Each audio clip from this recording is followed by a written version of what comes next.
Nama saya Angga Dwi Prasetyo.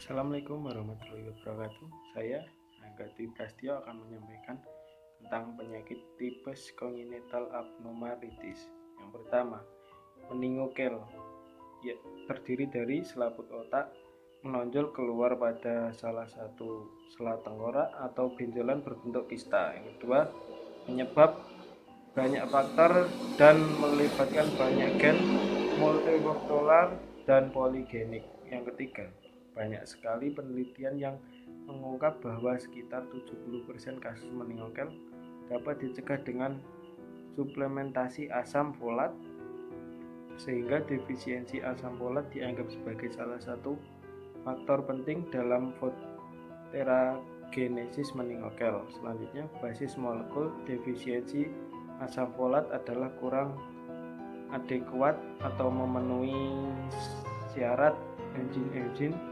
yang mentransfer gugus karbon dalam proses metilasi atau proses organik yang melibatkan gugus metil pada suatu molekul atau substrat dalam sel, baik nukleus maupun mitokondria, sehingga terjadi gangguan biosintesis DNA dan RNA. Selanjutnya, encephalokel, yaitu suatu kelainan tabung saraf yang disertai dengan adanya penonjolan menigens atau selaput otak dan otak yang berbentuk seperti kantong, suatu lubang pada tulang tengkorak. Penyebabnya yaitu kegagalan penutup tabung saraf selama perkembangan janin. Gejala: hidrosefalus atau kelumpuhan keempat anggota saraf gerak.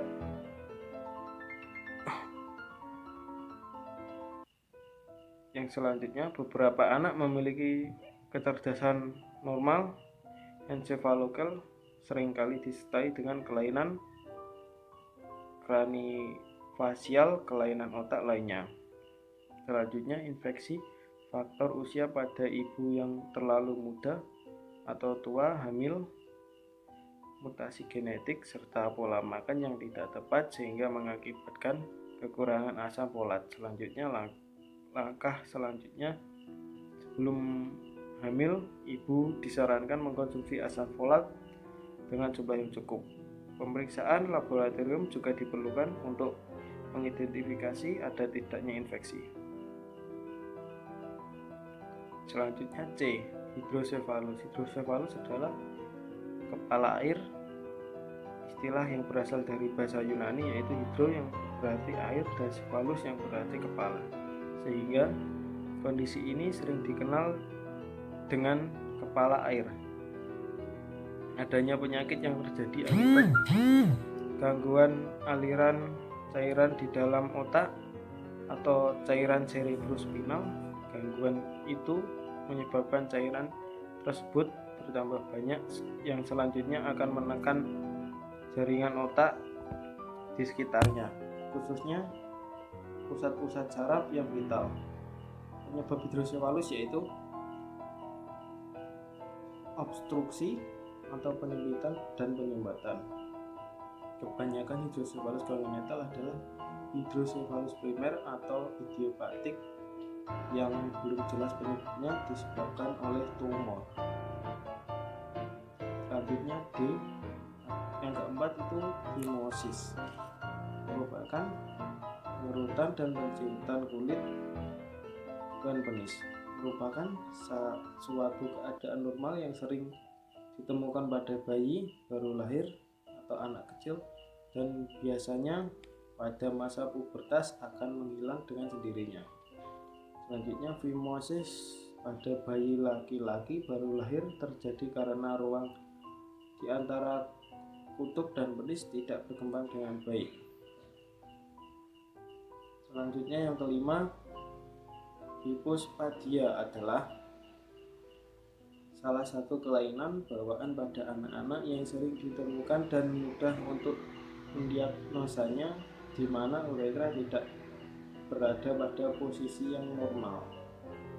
Proses berkemih menjadi berbeda dengan orang yang normal dan menyebabkan kelainan berbentuk penis yang melengkung ke arah bawah akibat tarikan kulit di sekitar uretra.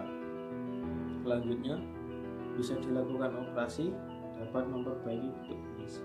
Penyebabnya yaitu bertambahnya kerja hormon testosteron sehingga pertumbuhan penis terganggu. Riwayat keluarga atau bukan selalu karena faktor keturunan. Pengaruh usia, ibu di atas 40 tahun atau rokok atau senyawa berbahaya terutama pestisida saat kehamilan. Selanjutnya, disturbance of metabolic and endocrine adalah genetik yang ditandai dengan adanya kelainan proses metabolisme dalam tubuh akibat defisiensi hormon atau enzim yang memiliki dua genetik atau tidak normal, satu dari ayah, satu dari ibu. Etiologinya yang pertama yaitu bisa berhubungan dengan terputusnya sintesis atau metabolisme molekul kompleks yang mengakibatkan gejala progresif permanen. Yang kedua, bisa berhubungan dengan gangguan Sukens atau urutan metabolisme yang menyebabkan akumulasi senyawa toksik. Yang ketiga, bisa berhubungan dengan defisiensi reproduksi atau penggunaan energi. Contoh, galaktosemia yaitu bayi mengalami sakit kuning entah pembesaran hati karena tubuhnya tidak mampu mencegah gula galaktosa dengan baik. Yang kedua, gangguan penyimpanan glikogen yaitu gangguan pada penyimpanan glikogen dapat memicu rendahnya kadar gula darah, nyeri otot, dan kelemahan tubuh. Yang ketiga, kuku kuning. Masalah pada sistem limfatik, gangguan pernafasan, diabetes dan hati, bronkitis, dan pembengkakan tangan. Selanjutnya, gangguan glandusa suprarenalis atau kelenjar adrenalin. Etiologinya yaitu yang pertama, dapat diturunkan pada enzim sintesis kortisol defisiensi 21 hidroksilase, paling sering defisiensi 11 hidroksilase defisiensi hidroksitesis, hidrogenase, dan definisi 20-22 demolase. Selanjutnya yang kedua, gangguan sekresi kortisol yang berakibat hiperseksi atau ACTH, adrenotropik, dan hiperplasia atau peningkatan jumlah pada organ secara abnormal korteks adrenal sehingga menyebabkan kelebihan reproduksi pada adrenal. Contohnya, Cushing syndrome, gangguan adrenal yang disebabkan oleh meningkatnya jumlah kortisol dalam aliran darah.